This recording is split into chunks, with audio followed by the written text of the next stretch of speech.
ममता बहुत ही सीधी और प्यारी लड़की थी। वहीं सुनील एक सरल और आगे बढ़ने की सोच रखने वाला लड़का। सुनील, बेटा सुनील कहाँ है? अरे जरा एक गिलास पानी तो दे दो। हाँ माँ, अभी आया। क्या माँ, पानी तेरे सर के पास ही तो रखा है। क्या हो गया है, तबीयत खराब है क्या? अरे नहीं, वो उठने का मन ही नहीं कर रहा था, तो देखा ही नहीं। वैसे क्या कर रहा है? यहाँ बैठना मेरे पास। माँ पढ़ रहा था।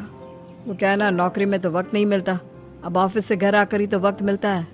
अच्छा ठीक है, पढ़ ले जा बेटा। सुनील पढ़ लिख कर और आगे बढ़ना चाहता था, लेकिन माँ की तबीयत खराब देखकर सोचता है कि शादी ही कर ले। कब तक माँ का ख्याल वो अकेले रख पाएगा? तो एक दिन, माँ ये ममता है, मैंने इससे शादी कर ली है। तुम्हारी तबीयत भी ठीक नहीं रहती, तो मैंने सोचा शादी कर लेता हूँ। घर संभालने वाली और तुम्हें संभालने वाली कोई आ जाएगी तो अच्छा रहेगा। माँ अचानक से सामने बहू देखकर हैरान रह जाती है। बेटा ये क्या बात होती है? न बैंड, न बाजा, न दहेज, न शगुन, ऐसे कैसे बहू आ गई? माँ तू तो जानती है मैं नौकरी के साथ पढ़ाई कर रहा हूँ, तो कहाँ से इतना पैसा बचा पाता कि धूमधाम से शादी करता। वैसे भी माँ, लोग तो आकर खाकर निकल जाएंगे, इसलिए बस वैसे ही। माँ जी, मैं आपका ख्याल रखूंगी। वैसे भी ये आगे की पढ़ाई कर रहे हैं, अच्छा कुछ कर गए तो सबके दिन फिर से अच्छे आ जाएंगी। सास को ममता की बात ठीक तो लगती है, लेकिन मन में कहीं ना कहीं लगता है कि कहीं बहू बेटे को लेकर फुर्र ना हो जाए और फिर तो वो रह जाएगी अकेली। बेटा देख, मेरा जो कुछ भी है वो सुनील ही है, और सुनील का भी अब इस दुनिया में मैं ही हूँ और कोई नहीं। क्या सुनील? बिल्कुल माँ, लेकिन आज से ममता भी मेरे जीवन का अहम हिस्सा है, जैसे तू है। सास को बड़ा बुरा लगता है कि उसकी सल्तनत में कोई और हिस्सेदार कैसे हो सकता है। कैसे कोई और उसके 30 साल के बेटे की जिंदगी में अचानक से आकर बराबर का हिस्सेदार बन सकता है। देख बहू, मैं भले थोड़ा बीमार रहती हूँ, लेकिन इसका मतलब यह नहीं कि घर की चीजों में मेरा कंट्रोल खत्म हो गया है। मैं आज भी इस घर की रानी हूँ, समझी? बेटा सोचता है कि ये माँ को अचानक से क्या हो गया। कल तक जो माँ कहती थी कि जिंदगी का कोई भरोसा नहीं, वो अचानक से जंग के मैदान की झांसी की रानी कैसे बन गई? माँ क्या हो गया है? सब ठीक है ना? अचानक कैसी बात कर रही हो? ममता का आज पहला दिन है, स्वागत करो उसका। आसपास की आंटियों को बुलाओ, नई दुल्हन की मुंह दिखाए करवाओ। खैर, सास होने का फर्ज निभाती है और बाद में एक सहेली के साथ बाहर निकल जाती है। क्यों री बताया नहीं कि बेटे का ब्याह कर रही हो? वैसे तो सारा दिन हम ही में घुसी रहती हो। अरे मुझे भी तो अभी पता चला, मुँह अचानक सर पर लेकर आ गया। कहता है बहू है माँ तुम्हारी। अब इसको भी इतना ही मैं प्यार करता हूँ जितना तुझे करता हूँ। लो जी, ये क्या बात होगी? क्यों इतना प्यार करता है? अरे माँ का प्यार तो ज्यादा होता है। अब उसको तो कोई दूसरा पति मिल सकता है, लेकिन तुम ही बताओ, क्या माँ की ममता किसी और की हो सकती है? ना जी ना, बेटे को समझाओ ये बात। अरे क्या समझाऊं, मुझे तो खुद ही समझ में नहीं आ रहा कि क्या हो रहा है। जो बेटा कल तक माँ माँ करता था, अचानक से बीवी बीवी का राग आलाप रहा है। देखा, उसकी बीवी ना सुंदर और जवान है। सुंदरता के आगे तो एक से एक नहीं टिके। तो तेरा बेटा किस खेत की मूली है? सास को भी समझ में आ जाता है कि बहू की सुंदरता के आगे माँ का प्यार किसी काम का नहीं। उधर बीवी, ए जी, अम्मा जी सहेलियों को छोड़ने गई थी, अभी तक आई नहीं, हम देख आए क्या? अरे रहने दो ना, आ जाएंगी। कहाँ जाएगी, उनकी आदत है, एक बार जाती है तो पूरी पंचायत खत्म करके ही आती है। अच्छा ही है, खाना वाना खा कर गई होगी। छोड़ो ना, घूमेगी तो खाना पचेगा, नहीं तो ऐसे ही खाट पकड़ लेगी। बहू भी शांत हो जाती है। उधर सास सोचती है कि आज थोड़ा देर से ही घर जाती हूँ, जब बेटा परेशान होकर ढूंढेगा तब मजा आएगा। बीवी को खुद ही पता चल जाएगा कि माँ के आगे उसकी दाल नहीं गलेगी। लेकिन वहीं दूसरी ओर घर पर, ए जी, माँ जी अभी भी नहीं आई, हमको तो घबराहट हो रही है कि क्या करें, जाकर पता करें किसी के घर। अच्छा, कहाँ जाओगी ये भी बता दो। पहला दिन है तुम्हारा इस घर में और एक ही दिन में मोहल्ला छानोगी क्या? हाँ तो आप भी तो नहीं जा रहे हैं ना, हमको फिक्र हो रही है। अरे यार, ये रोज का है अम्मा का, खाओ और सो जाओ।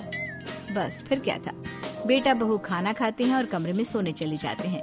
उधर जब सास को कोई देखने नहीं आता तो वो हार कर घर आ जाती है, जहाँ वो देखती है कि सारे घर की लाइट्स बंद है।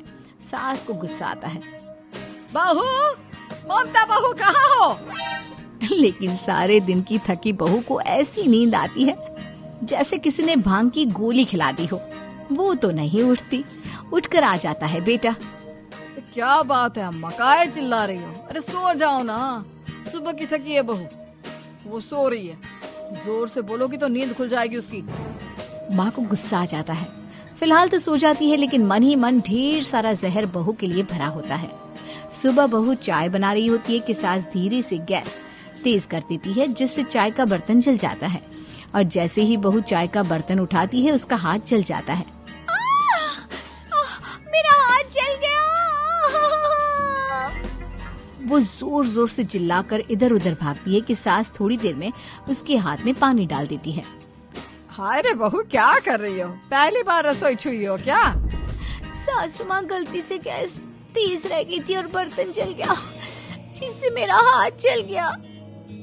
हाय रे, कितना गंदा दाग। छी छी छी छी, मुझे तो उल्टी आ रही है तेरा गला हुआ मांस देखकर। तू ना मुझे अभी साथ से खाना मत लगाना।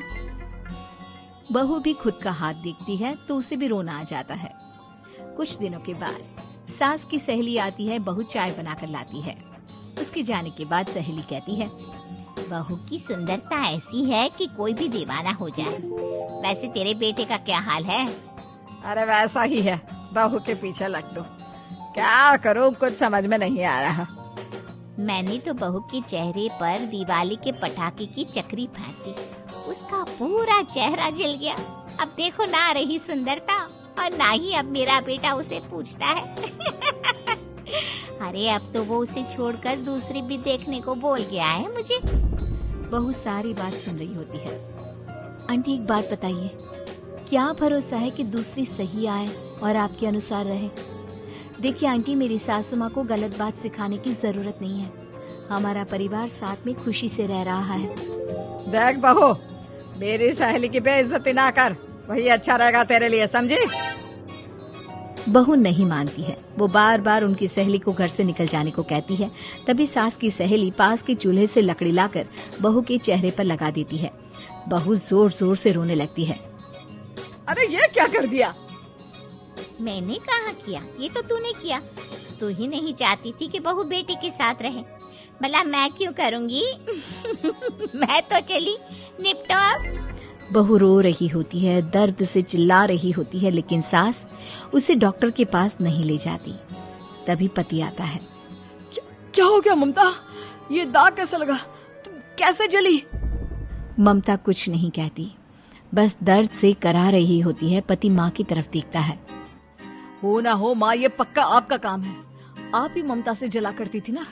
देखना माँ, अब पुलिस आएगी, केस बनेगा, लेकिन पहले मैं ममता को अस्पताल लेकर जा रहा हूँ। सभी अस्पताल जाते हैं, जहाँ डॉक्टर ममता की सास से कहते हैं, आपने तो नहीं जलाया ना बहू को? अब ममता की सास के तो पसीने छूट रहे होते हैं। वो घबरा कर कहती है, ना ना डॉक्टर साहब, कैसी बात करते हैं? हम क्या जलाएंगे अपनी बहू को? डॉक्टर ममता के पति से पूछते हैं, देखिए, क्योंकि ये ससुराल में जली है तो मामला पुलिस का बनता है, तो आप पहले पुलिस को बुलाइए, तभी इलाज पूरा होगा। सास डर जाती है कि अब तो बच्ची जिंदगी जेल में ही रहना होगा। रहने दीजिए ना, पुलिस को क्यों बुलाना? सारी हंसी खत्म हो जाएगी जब पुलिस के डंडे पड़ेंगे। बहू को जलाना भले ही बहुत आसान हो, लेकिन उसके बाद सारी जिंदगी जेल की हवा खाना। सास डर जाती है। पुलिस आती है, पास लेती दर्द से करा रही ममता स्टेटमेंट देती है।